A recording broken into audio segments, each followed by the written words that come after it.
Heather ain't gonna let ZAC take Michael just like that. Karen is 100% show and is moving on with getting the salon fixed.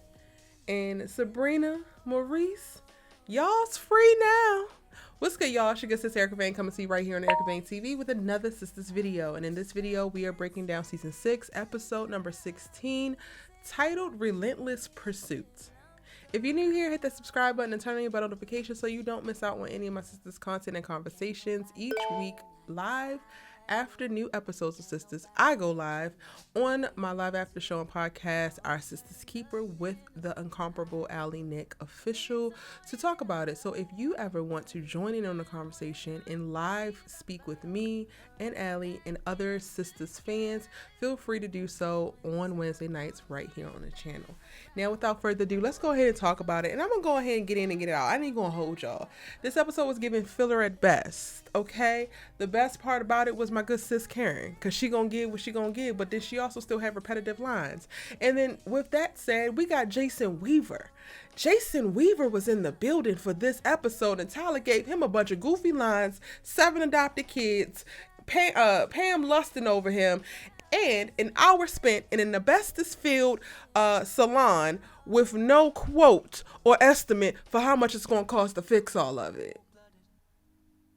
Tyler, how many times do I gotta ask you to be fucking for real? But okay. This episode starts off with ZAC being confronted by Heather on the front lawn at the duplex with police. It's a bunch of back and forth. She's giving ghetto raggedy baby mama. He's giving dad who got the best interest of the kid, even though he is the father. The sole provider is Heather, so he has to return the baby to Heather. He has to go through the courts, and that is something that the police officer actually lets him know. This whole exchange was annoying. We already know that. We know that if he wants to legally take custody, if he wants to legally assume all responsibility for raising Michael moving forward and have Heather be held accountable for the lack thereof or whatever the parenting is that she's providing in her home, he's going to have to do so by the means of the law. Not just by kidnapping Zachary. Point blank period. And I'm gonna go ahead and move on. I tell y'all, this is about to be the quickest review I've ever done because the episode was filled with a bunch of nothing. Sabrina and Maurice are nervous driving down to Andy's office, but in the meantime, in between time, the DA calls her. They coordinate to meet with him, and basically he just lets her know that he's dropping all the charges. They have gone ahead and arrested Q.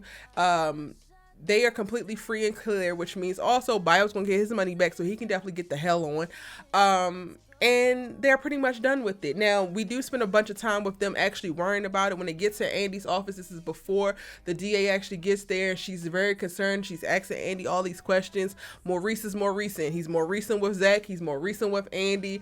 And we talked about this on Our Sistas Keeper. So I'm going to link it in the description box down below so that you can go ahead and check it out and hear our live and first reactions there.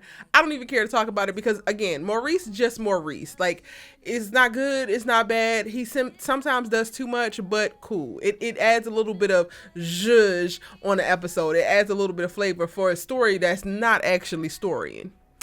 Quiet as kept. Now, also towards the end of this episode, we get to see Danny interacting with Tony, and he arrives at the airport, their job, the same time that Danny does. It's so giving stalker. And then Tyler Perry has the nerve to have this man's personal vehicle be a blacked out kidnapping hoes van, because that's exactly what it is. It gives that you abduct women and children, sir. Who drives this for their personal use? Who goes down to the Ford dealership and say, yep, that's the one with blacked out tents in the front and no windows in the back?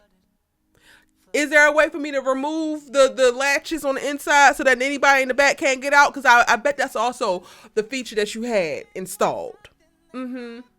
Or actually deinstalled.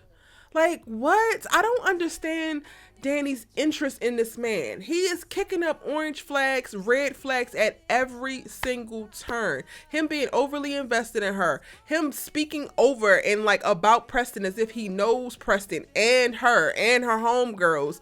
All of that is giving red flags. She's not learning anything about this boy, but this boy knows so much about her, and he knows so much about her, not from talking to her, but from listening into her conversations and watching her incessantly for months.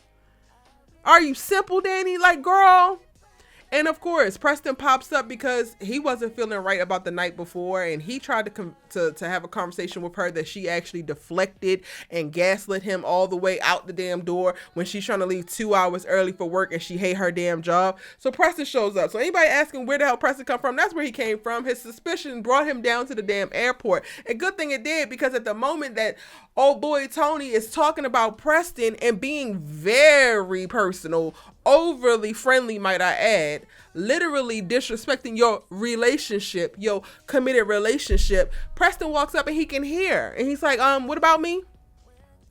Yeah, Daniella, what about him? How you gonna explain this? What you finna do, Cletus? The best part of the episode, though, y'all, quiet as kept, is definitely Hayden and Tamira. We get a very genuine moment with them where Tamira comes back to get her stuff.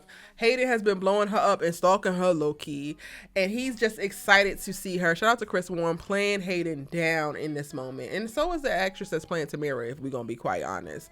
And basically they're going back and forth. He's come up with the plan that, okay, we can stay married, we're gonna give it 6 months, but you gotta sign a post-nup. She like, I ain't signing you either in this or you not. And the craziest thing about it is I know that Tamira is playing him, but my heart of hearts and the hopeless romantic inside wants her to wants for her to fall for Hayden and they actually be happy because they give good vibes, they give great chemistry. And Tamira is very diabolical in her whole quest because there's moments where you cannot really discern if she really don't like Hayden or if she does. And I'm like, this is giving masterful. Now, I don't want to root for the gold digger. I don't want to root for the man eater.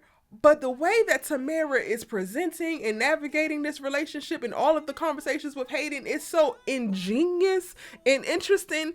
You can't help but root for her. And then Hayden can't help but concede. So he decides to throw the damn post-nup away. They gonna stay married. He gonna be in it. And she said, I'm gonna show you that I'm gonna be the best wife ever. She gonna show you that she can make it as long as she could possibly make it and rack up as much as she possibly can. And y'all, it's very much so looking like Tamira's going to succeed in her mission of taking him for all that she could possibly get. Sorry to that man. And that's all I got. I don't even got nothing else to give. If y'all are not watching Kingdom Business, which is the series on BET Plus, you should be. And I'm talking about that as well. Get into it. Links in the description box down below so that you can see my previous breakdowns for Kingdom Business as well as Sistas if you want. But we're having real ass conversations about that. More in-depth conversations about that. So if you want a little bit more from your good sis, you know, to talk TV with, come and join me over there. And I'll see you in the next one.